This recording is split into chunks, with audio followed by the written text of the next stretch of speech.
যারা এই সুন্দর ডিজাইনের নকশি কাঁথাটি সেলাই শিখতে চেয়েছিলেন এবং সম্পূর্ণ কাঁথা সেলাই করার পরে দেখতে চেয়েছিলেন কেমন হয়, তাদের জন্য মূলত আজকের এই ভিডিওটি।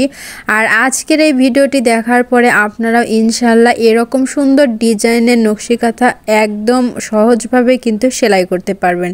তো আপনারা সম্পূর্ণ ভিডিওটি দেখতে থাকুন।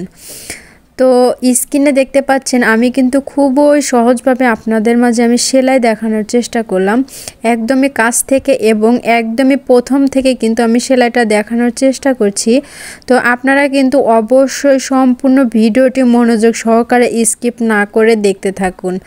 আর আজকের এই সেলাইটাকে কিন্তু কাটা চেন সেলাই বলে। এর আগে কিন্তু আমি অনেকবার এই সেলাইটা আপনাদের মাঝে দেখিয়েছিলাম, তো তারপরও আপনারা আবার কিন্তু দেখতে চেয়েছিলেন। তো তাদের জন্য আজকের এই ভিডিওটি আপনারা অবশ্যই সম্পূর্ণ ভিডিওটি স্কিপ না করে দেখবেন, তাহলে কিন্তু এই সেলাইটা আপনারা শিখতে পারবেন। আর একটা সেলাই শিখতে হলে কিন্তু প্রথমবার দেখলে কিন্তু সেলাইটা শেখা যায় না, কারণ আপনারা আমার এই ভিডিওটি দেখার পরে কাপড়ের উপরে কিন্তু অবশ্যই একটু সেলাই করে দেখবেন যে সেলাইটা কেমন হয়। তো বারবার সেলাই করার পরে কিন্তু সেলাই দেখতে সুন্দর হয়। আর আপনারা যখন বড় কাঁথায় সেলাই করবেন এই সেলাইটা দিয়ে, তখন কিন্তু অবশ্যই আপনারা এর আগে একটু সেলাই করে নেবেন, তারপরে কিন্তু আপনারা বুঝতে পারবেন যে কিভাবে সেলাইটা করলে দেখতে সুন্দর লাগে।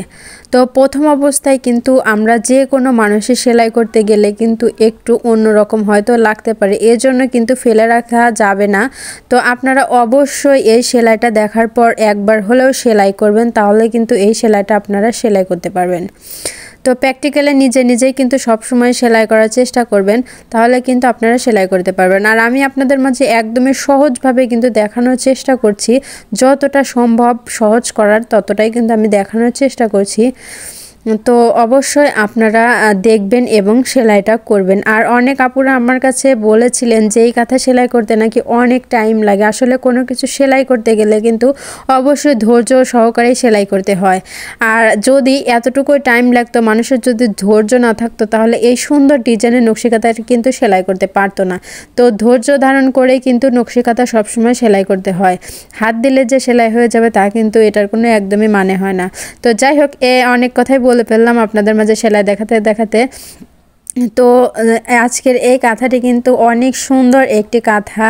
তো এই সুন্দর ডিজাইনটি আপনাদের কাছে কেমন লাগছে অবশ্যই জানাবেন। আর আপনারা কি ধরনের সেলাই শিখতে চান সেটা জানতে হলে কিন্তু অবশ্যই আমাকে কমেন্ট বক্সে জানিয়ে দিবেন। আর যারা এখন পর্যন্ত আমার চ্যানেলটি সাবস্ক্রাইব করেন নাই, দয়া করে কিন্তু আমার এই ছোট্ট চ্যানেলটি সাবস্ক্রাইব করে আমার পাশেই থাকবেন। আমি কিন্তু নিত্য নতুন সুন্দর সুন্দর ডিজাইনের নকশি কাঁথা সেলাই এবং ডিজাইন শেয়ার করে থাকি। তো আপনারাও যদি এরকম সুন্দর ডিজাইনের নকশি কাঁথা সেলাই দেখতে চান এবং শিখতে চান, অবশ্যই কিন্তু আমার চ্যানেলটির পাশেই থাকবেন। তো যাই হোক, এই কাঁথাটি কিন্তু সম্পূর্ণ এখনও সেলাই করা হয় নাই, তো অল্প একটু বাদ আছে। তো যতটুকু সেলাই করা হয়েছে ততটুকুই কিন্তু আপনাদের মাঝে দেখানোর চেষ্টা করলাম। তো আজকের ভিডিওটি কেমন লাগছে অবশ্যই কমেন্ট বক্সে জানিয়ে দিবেন।